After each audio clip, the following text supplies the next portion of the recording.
Bonjour et bienvenue dans ce podcast Histoire d'être. Dans ce nouvel épisode, je vais donc vous raconter comment j'ai géré l'après. Que m'est-il arrivé?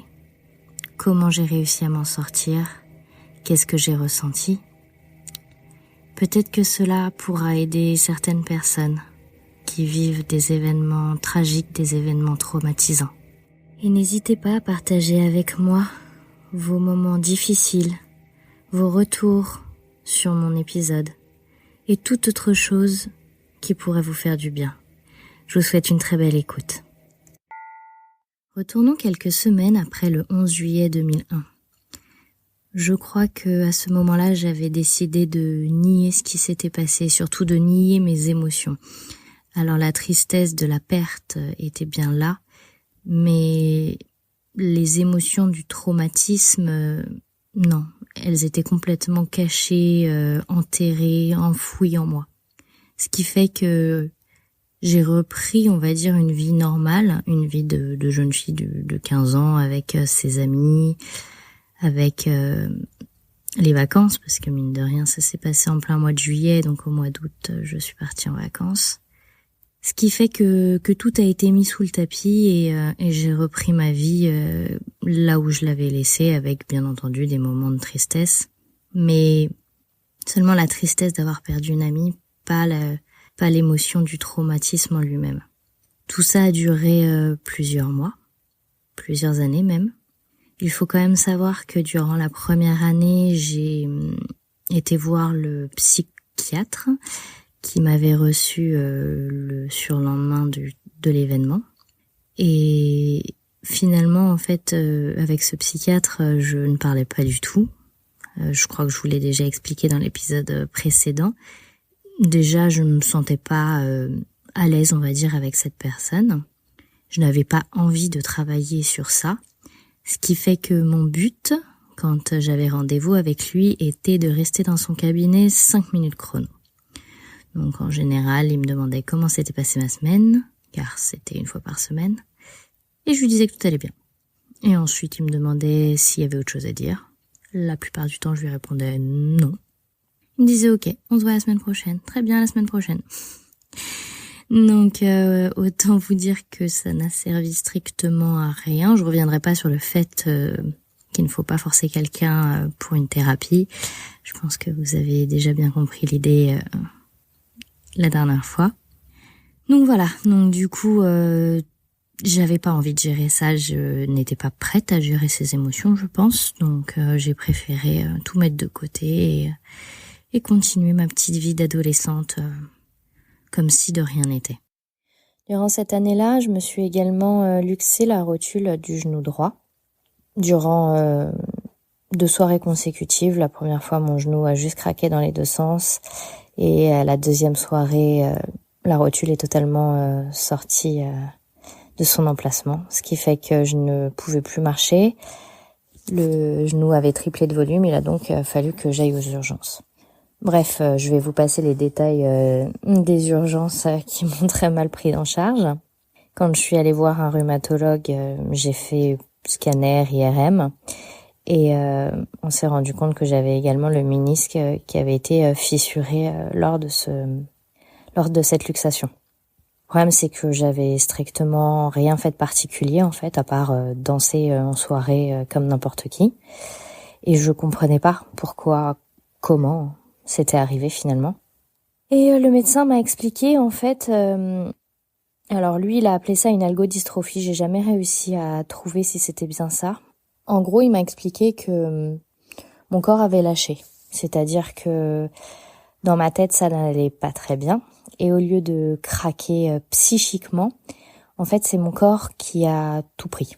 Et donc, ça s'est reporté à ce moment-là sur le genou. Encore une fois, à cette période-là, je comprenais pas vraiment le sens de ce qu'il en était. Je comprenais ce qu'il m'expliquait, mais pourquoi, comment, voilà, je ne savais pas plus. J'ai donc dû faire de la rééducation pendant 4 mois, avoir une attelle pendant 2 semaines, enfin bref, je passe les détails. Après ça, j'ai, une année plus tard, commencé à faire des crises d'angoisse. Alors, je savais pas que c'était des crises d'angoisse. La première fois que j'ai fait ça, on était parti en voyage en Égypte avec ma famille. Et le dernier jour, nous avons visité les pyramides. Et j'ai cru, en fait, avoir pris une insolation. Alors, je pense que j'ai dû quand même en prendre une, mais suite à ça, je tombais dans les vapes toutes les heures presque. J'avais des nausées, je me sentais pas bien physiquement, je me sentais faible. J'avais envie de vomir, j'avais envie de... Voilà, c'était dur parce que c'était une journée en plus en car, non-stop, pas d'hôtel vu qu'on rentrait le soir directement à l'aéroport. La seule chose qui m'a pas calmée, c'est une fois qu'on est arrivé au musée du Caire, je suis allée à l'infirmerie et il m'a fait une piqûre de calmant et du coup tous mes symptômes se sont apaisés, ce qui fait que du coup forcément le système nerveux n'avait plus besoin de gérer les symptômes et donc a pu se mettre au repos. Et là, à ce moment-là, j'ai arrêté de faire tous mes malaises et voilà. Donc sur le moment, je pensais vraiment que c'était une insolation. Sauf que à la suite de ça, une fois rentrée à Paris, j'ai refait une première crise durant une soirée chez une copine où encore une fois, je commençais à me sentir pas bien. Je suis sortie pour prendre un petit peu l'air. Et puis je suis rentrée en me disant que ça allait passer. Et là, d'un coup, je me sens partir et malaise et je m'évanouis et crise de tachycardie et j'arrive pas à respirer.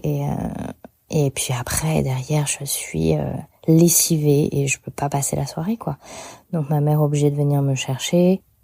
Donc et voilà, et ça a commencé comme ça et ces crises se sont répétées très souvent. C'était je me souviens plus très bien à l'époque, mais je pense que j'en faisais facilement une par semaine dès qu'il y avait quelque chose, dès qu'il y avait rien en fait. C'est une soirée, un restaurant, même en classe, il suffisait que je sois un petit peu fatiguée.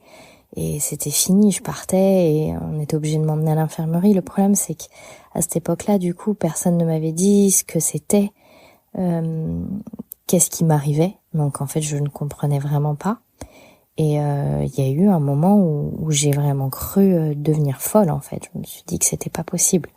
Et, j'avais quelque chose... J'ai continué à faire ces crises sans trop savoir ce qui m'arrivait et je ne sais plus pour quelle raison. Ma mère m'a emmenée voir une hypnothérapeute. Donc c'était la première fois que j'allais voir une praticienne holistique. Je connaissais pas du tout. Ça a été une personne qui m'a beaucoup aidée.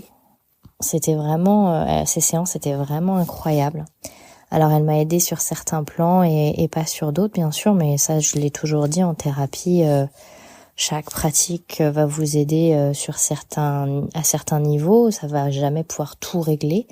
Une synergie de thérapie est très importante pour pouvoir travailler profondément sur toutes les problématiques. Et donc, cette hypnothérapeute m'a aidée sur la visualisation du trauma parce qu'en fait, j'avais cette scène qui revenait en permanence dans ma tête.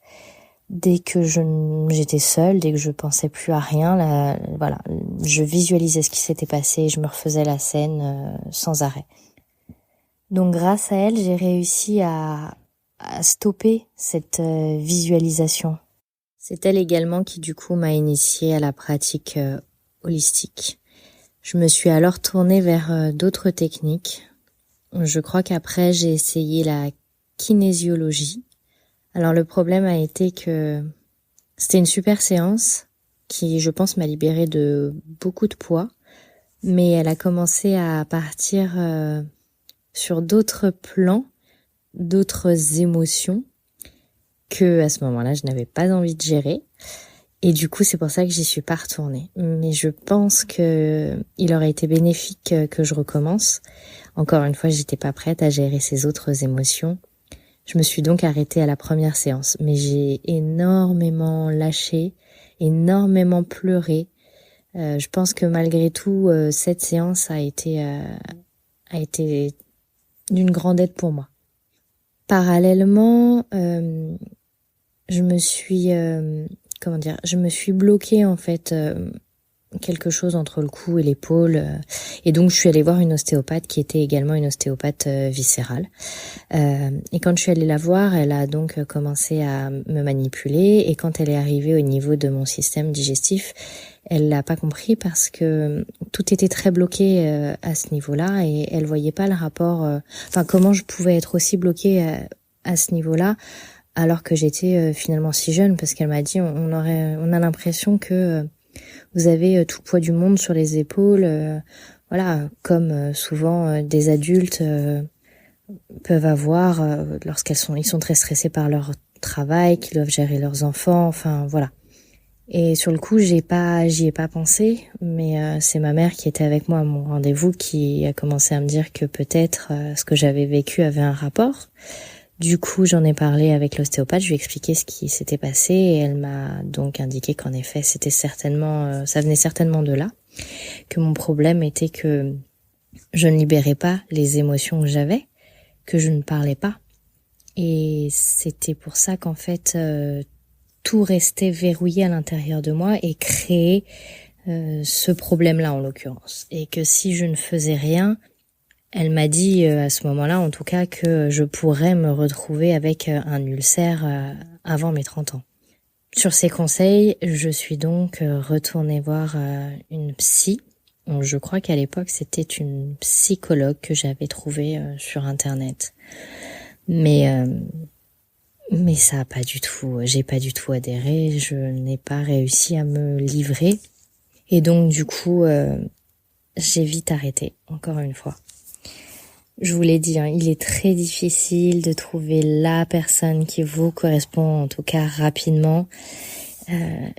Il faut pas baisser les bras. Ça peut être très long et ça peut être très décourageant, mais il faut vraiment persévérer. Quand on a quelque chose qui nous bouffe de l'intérieur, faut pas le garder pour soi. Il faut continuer à chercher quelqu'un qui va nous faire du bien ou la technique qui va nous faire du bien. C'est un travail de longue haleine, une grosse recherche à faire. C'est un travail sur soi-même aussi, parce que c'est de la résilience, mine de rien, de pas lâcher. Mais ça en vaut vraiment le coup pour après. Donc je reviens à moi. Je suis donc pas retournée voir quelqu'un. J'ai continué à faire des crises d'angoisse. J'ai également continué à avoir, différents symptômes, différentes maladies pendant les années qui ont suivi. Entre les maladies de peau inconnues au bataillon, qui était en fait une maladie virale dont j'avais jamais entendu parler, toutes mes migraines, alors que je n'avais jamais eu une migraine auparavant, que je mettais sur le compte de ma pilule. Alors ça, on y reviendra également. Je pense que ça a pas dû aider, les hormones de synthèse. Pareil, ce sera un autre sujet, mais je pense que ça a pas dû aider, mais c'était pas la seule chose. Et j'étais constamment malade. Alors quand je dis malade, je parle de petites maladies, d'infections virales, j'ai chopé la grippe A. C'est juste qu'en fait, mon système immunitaire, il était au ras des pâquerettes. Et pourquoi il était au ras des pâquerettes ? Parce que mon système nerveux, il en pouvait plus. Et finalement, dans mon corps, plus rien n'était à l'équilibre. Et là, je pourrais repartir sur la naturopathie. Notre corps est censé être toujours à l'équilibre. On est censé atteindre ce qu'on appelle, nous, l'homéostasie. Et pour cela, il faut que tous les systèmes fonctionnent de manière équilibrée. Il faut avoir une hygiène de vie qui va avec avec soi-même, avec ce qu'on est, avec ce dont on a besoin. Et ça, sur tous les plans, sur toutes les dimensions de l'être. Donc je rappelle les 4 dimensions. Il y a bien le plan physique, il y a le plan mental, mais il y a également le plan émotionnel et le plan spirituel. Et si ces 4 dimensions ne sont pas à l'équilibre, tout s'effondre. C'est pour ça que si vous avez des soucis émotionnels, donc comme moi à cette époque-là, que vous ne gérez pas, que vous n'évacuez pas, tout ça se renferme à l'intérieur et peut donc du coup ressortir de manière psychique, donc mentale, mais également de manière physique, donc créer des maladies. Et moi, du coup, j'avais les deux, on va dire. J'étais psychiquement